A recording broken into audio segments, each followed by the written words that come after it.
I honestly don't even remember how to do this thing. Hi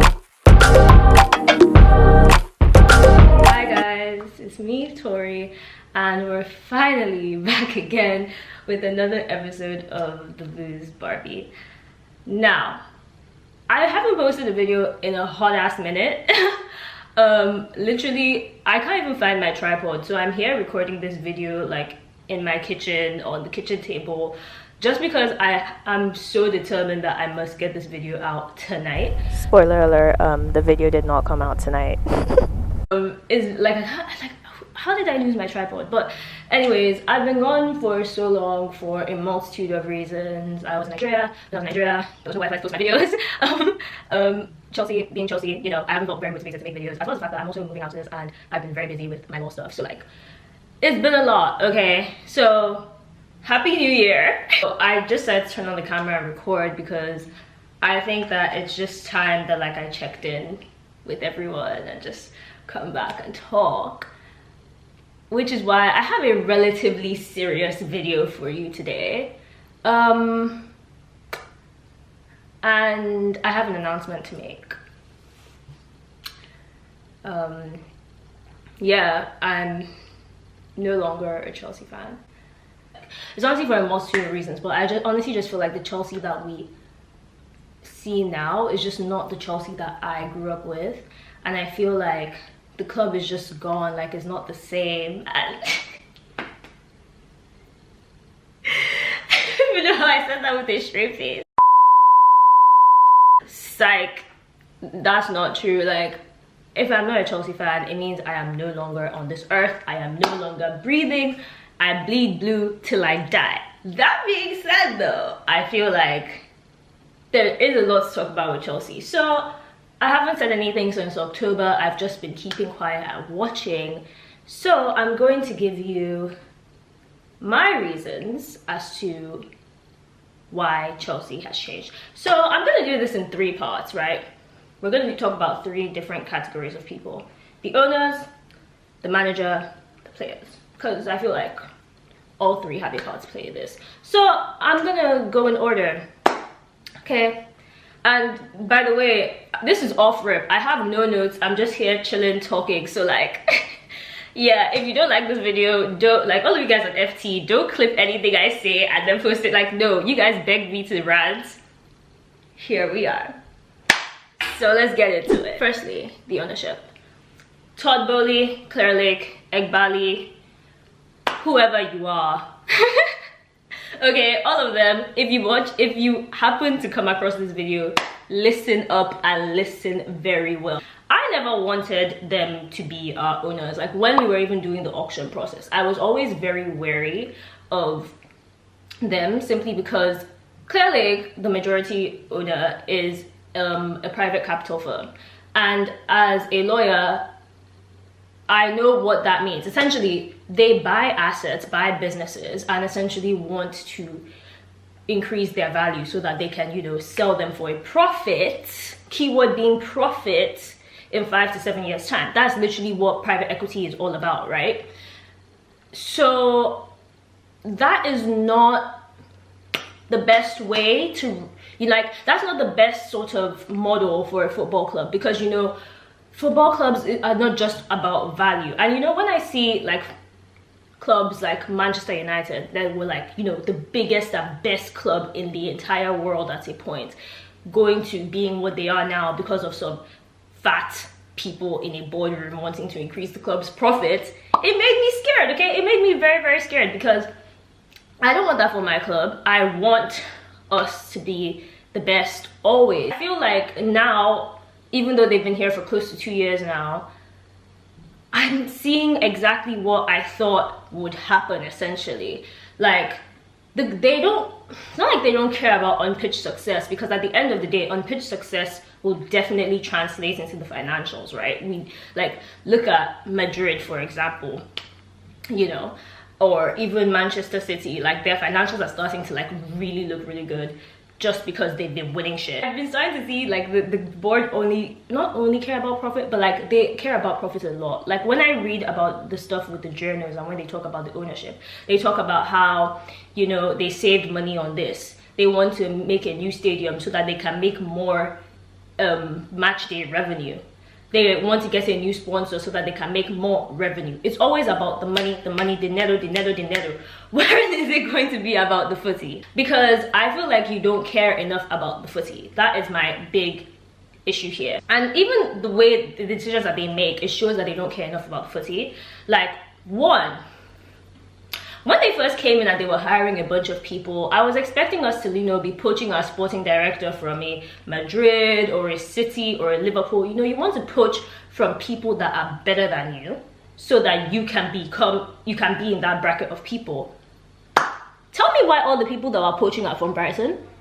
Why are they from Brighton? Why are they from Southampton? Why are they from Leipzig? I don't, like, whoa.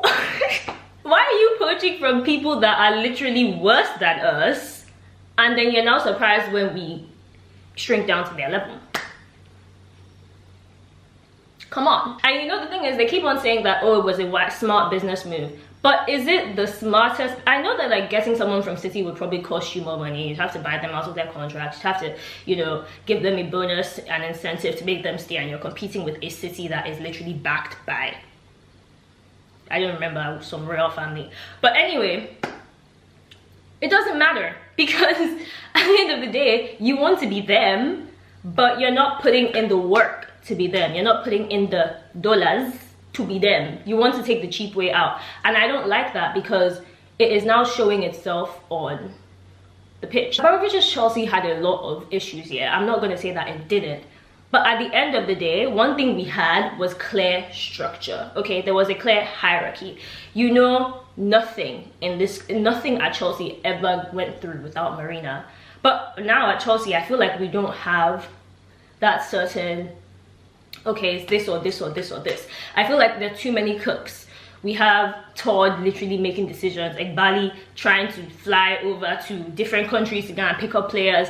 Like, we have all the sporting directors, blah, blah, blah, blah, blah, blah. Like, the fact that I can't even tell you all of their names. Before, we had Marina, Peter Cech, Bruce Berg. Now we have so many people that are making decisions, so many people, who's Joe Shields? Like, there's so many people that are part of the decision-making process that I feel like there also isn't a clear identity in terms of what they want the club to look like. They just think, okay, let's just bring a bunch of people that know stuff about football, they'll figure it out. But that's not how it works. And I feel like we don't have that identity anymore, or at least that identity is not clear. They haven't yet said, okay, this is what we want, this is our vision, this is our thing. And when you don't have that in any business, it doesn't matter if it's football, it doesn't matter if it's YouTube, it doesn't matter if it's anything, you're not going to succeed. Simple. I don't want to, honestly, I could honestly give you guys a whole video about the ownership if I like sit down and like start clipping all of the things I've seen from different journalists and stuff. But I don't want to give them that kind of clout. Because Todd, Egbali, I can't lie, you guys are on my hit list. I'm not gonna cap to you. Like, fix this immediately, please. So I'm gonna stop there with the ownership. Now I'm gonna move to number 2, which is probably the one that irritates me the most, because at the end of the day, I feel like Todd is actually trying. At least he thinks he's doing the right thing, but he's doing the wrong thing, but he's trying. Mauricio Pochettino. Now I'm going to try to find the tweet. I'm going to insert it here. Where I said from before Poch came into this club that I never wanted him to be our manager. No, I never wanted that man as our manager. So sorry. So sorry. Like, I've always felt like the guy was a loser. And I've always felt like, I feel like if you can't hack it at PSG, where in God's name are you going to hack it? Like, if you couldn't hack it there, like, why did we think that he was going to be able to hack it here at Chelsea? I feel like Poch is someone that has lived off of his Spurs, getting them second hype. And like, but did he win anything though? He was in England for how many years? I think 6 years. He never won a single trophy. 6 years. Come on now. The thing is, right now, Chelsea, you know what we need at Chelsea that no one is saying that we actually need? We need trophies. Like, we need trophies, and we need trophies bad, because that's the only thing that's going to get the fans to calm down. And that's why the Carabao Cup loss really hurt me so much. And for me, that's a really unforgivable loss, because we had no reason to be losing that. But we needed a trophy, okay? We needed something to get behind this team with. And he messed it up. Like, he messed it up. I don't know. He literally said, I'm going to, once again, try to insert the clip somewhere, hopefully. He literally said that they were trying to play for penalties. But I don't know why anyone would want to play for penalties. Penalties are literally the worst thing in football, because they're literally just a lottery. Anybody can win penalties. It depends on their day.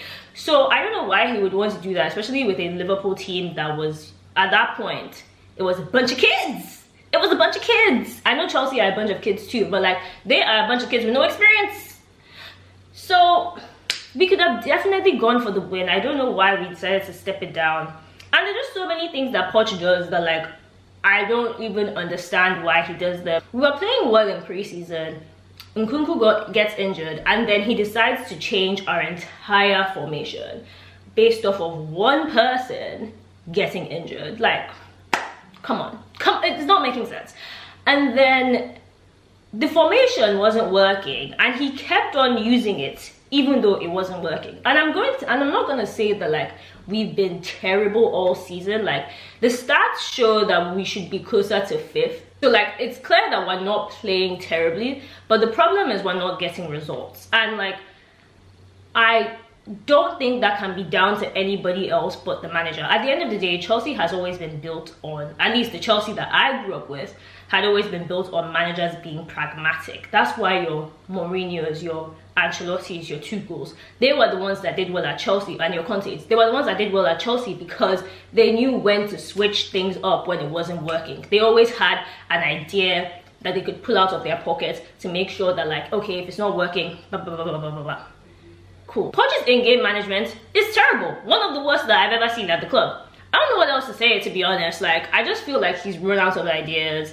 And unfortunately, I don't think that he should be sacked. Let me just put that out there, because I think that we need to see out this season first. Even if we are going to sack him, let's see out this season so that we can actually reset. Because I feel like changing manager now so deep into the season is not going to... It's either going to make things worse or it's not going to make things considerably better. So yeah, right now, I think we are like, let me check. We're 11th in the table, but we play on Monday, so we might climb up to 10th, 9th. I'm not sure how the thing works. But yeah, we're 11th in the table right now. I don't think we're going to get Europe. Like, unless we go on a crazy run, I don't see us getting Europe. So like, I feel like there's no point in trying to change manager now. It's not like we were like, you know, 8th and we're trying to just break into that 5th, 6th. So we're trying to break into 7th, 8th right now. It's really frustrating because I've also seen that, like, if we get Europe, like, there's some amazing sponsorships and deals that we're going to get, which is why it's annoying that we didn't win Carabao. Do I have anything else to say about Poch? I just think he also just doesn't inspire me, like, as a person. Like, you know, Lampard is a terrible manager, but at least he inspires me. If things turn around and he turns things around, I will eat my words. I will release an apology video. I will literally tell him that I was wrong, you were right. But let me tell you something, guys. I'm rarely ever wrong with these things. I'm not trying to toot my own horn, but I'm rarely ever wrong with these things. So if you surprise me, I'll be back here to eat my shit. Moving on. 3, the players. Now, I feel like this season has been the most interesting season, especially because I haven't, like, been making videos and been making podcasts and stuff. I have just been sitting down and listening and watching everything everyone else is saying. This season has been so polarizing in terms of which players fans rate and everything. Like, I don't know why Enzo is such a big debate within the Chelsea community. You either really like him or you really hate him. And I don't know why he's so polarizing. I don't know why Thiago Silva is so polarizing. Like, literally all of them. Mudryk. There's been so much player discourse, and I feel like, let me tell you guys something really, like, I truly, this comes from the bottom of my heart. Almost none of our players are shit. Almost none. I will beat my hand on my chest and say that. Almost none of them are shit. There are very few that are actually dog doo-doo. I won't mention them because I don't want to, I don't want to do that. But majority of them are not shit. I'm not going to believe that Enzo, a whole World Cup winner, is all of a sudden shite when he was, like, literally, when Enzo passes the eye test, you guys, and he passes it with flying colors. And for me, once you pass the eye test, like, you can't be shit. And every time I've gone to the bridge and I've watched Enzo, magnifique. Mudryk, I will admit, he's definitely rough around the edges, but there is a player there. We just need to. We basically bought an uncut diamond with Mudryk, but he is there. I can see it. He shows flashes of it. He just needs to be more consistent. Even Jackson, you guys, Jackson is actually a very his finishing is literally the only thing that pisses me off, but he makes very good runs, and he's a very good what's the word, passer. Oh my god, Malo Gusto, Cole Palmer, who else is there? Disasi, Petrovic, all of them are good. Yes, but the thing is, you have to remember, all of our players are young. Like, they're all really young. All of those people I've mentioned, they're all under 25. Like, we have one of the, I think we have the youngest squad, or at least one of the youngest, like, starting XIs in the league. So they're going to make mistakes, and that is perfectly normal. That's okay. I just think we need to give them a bit of time. And I also think this goes back to the coach, and this goes back to the ownership. We need a new coach. We need somebody that is going to instill discipline in this young squad, that is going to make them come to training, train their hearts out, and actually instill some tactics into these kids. Because without that, we're just going to have a bunch of wasted potential. And to me, there is so much potential. This squad, a £1 billion squad, it does not deserve to be in 11th place. I know Prem is harder now. I know that things are not as easy as they used to be. I'm not saying we should be challenging for the league, but I do think at the very minimum we should be 5th, 6th. This squad is good enough to do that, and I truly believe that. You can keep all of your player agendas. You can say you hate this person, hate that person. Honestly, I'm in a place of, I want to see them under real tactics, a real manager, before I make any sort of claims or decisions on them. So yeah, I think I just really love my Chelsea boys, I can't lie. So I'm never gonna bash them, honestly, aside from when they like do dumb things in games and I tweet stuff. But like, I think that's it, to be honest. I really hope you enjoyed it. I think I'm just gonna start just biting the bullet and just recording, because that's literally the only way I'm going to like stay consistent. I hope you enjoyed the video. I will try to buy a tripod so I won't be sitting in my kitchen next time. But yeah, thank you guys so much for your support, and thank you for still being here. To everybody that made me make this, I love you, thank you, and see you in the next video. Mwah!